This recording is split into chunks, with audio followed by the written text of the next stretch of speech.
Hi നമസ്കാരം. ഞാനിന്ന് വന്നിരിക്കുന്നതേ ഒരു നാടൻ പലഹാരമായിട്ടാണ് കേട്ടോ. കണ്ടപ്പോൾ മനസ്സിലായല്ലോ, കൊഴുക്കട്ടയാണ്. കൊഴുക്കട്ടയും ചായയും.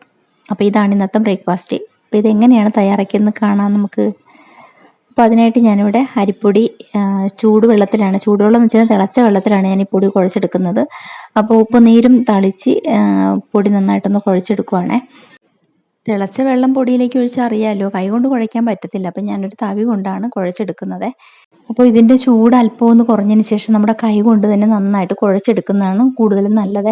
അപ്പോൾ കൈ കൊണ്ട് നന്നായിട്ട് കുഴച്ചെടുത്തതിന് ശേഷം ഞാനിതിലേക്ക് 1 സ്പൂൺ വെളിച്ചെണ്ണയും കൂടെ ചേർത്തിട്ടുണ്ടായിരുന്നു. എന്നിട്ടാണ് ഞാനിത് കുഴച്ചെടുത്തത്.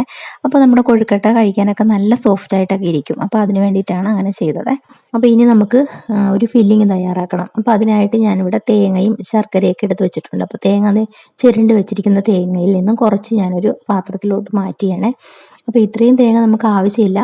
അപ്പോൾ അതിനാവശ്യമായിട്ടുള്ള തേങ്ങ ഞാൻ എടുക്കുകയാണ്. പിന്നെ ഇതിലേക്ക് ഞാൻ ശർക്കര ചീകി വെച്ചിട്ടുണ്ട്. അപ്പോൾ ശർക്കര ചീകിയതും തേങ്ങയും കൂടെ ഒന്ന് മിക്സ് ചെയ്തെടുക്കണം. അതിലേക്ക് കുറച്ച് ഏലക്കാപ്പൊടിയും കൂടെ ചേർക്കണം.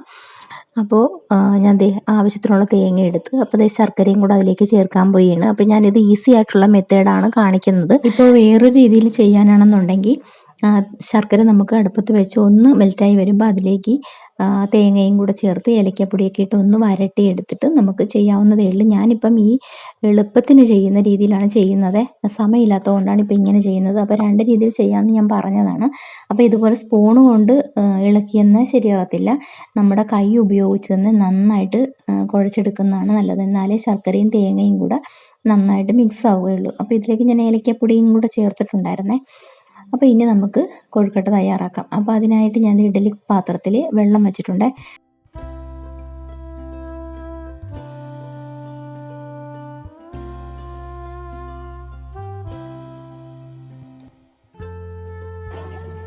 ഞാൻ ഇതിലേക്കൊരു പാത്രവും കൂടെ ഇറക്കി വെച്ചിട്ടുണ്ട്. ഇതിലേക്കാണ് ഞാൻ ഓരോ ഉരുളയും പിടിച്ചു വെക്കുന്നത്.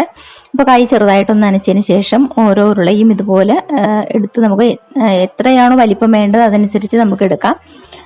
എന്നിട്ട് ഇതൊരു ഷേപ്പാക്കി എടുത്തിട്ട് വേണം നമുക്ക് ഫില്ലിങ് അതിലേക്ക് വെച്ച് കൊടുക്കാനായിട്ട്. അപ്പോൾ അതേ ഞാൻ ഇങ്ങനെയാണ് എടുത്തിരിക്കുന്നത്. അപ്പോൾ ഇനി ഇതിലേക്ക് നമ്മൾ ആ ഫില്ലിങ് തയ്യാറാക്കിയതും കൂടെ അതിലേക്ക് നടുക്ക് വെച്ച് കൊടുക്കാം. എന്നിട്ട് നന്നായിട്ടൊന്ന് കവർ ചെയ്യണം. ഒട്ടും പുറത്തേക്ക് ചാടിപ്പോകാതെ കണ്ട് നന്നായിട്ടൊന്ന് കവർ ചെയ്തിട്ട് വയ്ക്കാം.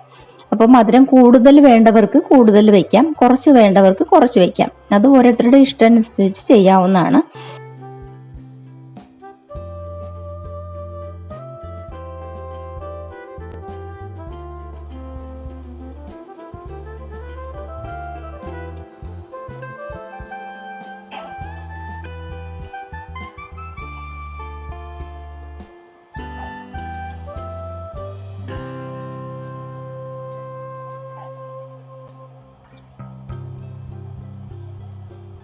അപ്പോൾ ഇങ്ങനെ നമുക്ക് എല്ലാം അതുപോലെ ഉരുളകളാക്കി വെക്കാം. അപ്പോൾ ഇത് ഞങ്ങൾ എല്ലാം വെച്ചിട്ടുണ്ട്. അപ്പോൾ വെള്ളത്തിൽ നിന്നും ആവിയൊക്കെ വരാൻ തുടങ്ങിയിട്ടുണ്ട്. ഇനി നമുക്കൊന്ന് അടച്ചു വെക്കാം. അപ്പോൾ ഇതൊന്ന് വേകട്ടെ. അപ്പോൾ ഈ സമയം കൊണ്ട് ഞാനൊരു ചായ എടുത്തിട്ടുണ്ടായിരുന്നു. അപ്പോൾ ചായയുടെ കൂടെയാണ് ഞാൻ ഈ കൊഴുക്കട്ട കഴിക്കാൻ പോകുന്നത്.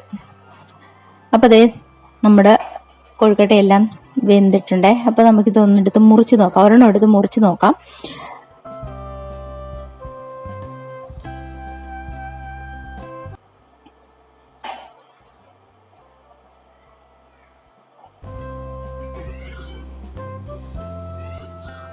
നല്ല ചൂടുണ്ട്. ഞാനിത് ഒന്ന് മുറിച്ചിട്ടുണ്ടേ. അപ്പോൾ ഇതാ കണ്ടോ, കൊഴുക്കട്ട നന്നായിട്ടൊക്കെ വെന്ത് കിട്ടിയിട്ടുണ്ട്. അപ്പോൾ നമുക്ക് എല്ലാം കൂടെ എടുത്തൊരു പാത്രത്തിലേക്ക് വയ്ക്കാം. അപ്പോൾ ഇതാ കഴിക്കാനായിട്ട് എടുത്തതാണ്. ചായ എടുത്തിട്ടുണ്ട്. അപ്പോൾ ഇന്നത്തെ ഈ കുഞ്ഞു വീഡിയോ ഇത്രയേ ഉള്ളൂ. കൂട്ടുകാർക്ക് ഇഷ്ടമായിട്ടുണ്ടെങ്കിൽ ലൈക്ക് തന്നേക്കണേ. അതുപോലെ തന്നെ നിങ്ങളുടെ അഭിപ്രായങ്ങൾ കമൻറ്റ് ബോക്സിൽ അറിയിക്കുകയും വേണം. അപ്പോൾ നമുക്ക് അടുത്തൊരു വീഡിയോ ആയിട്ട് കാണാം. ബൈ.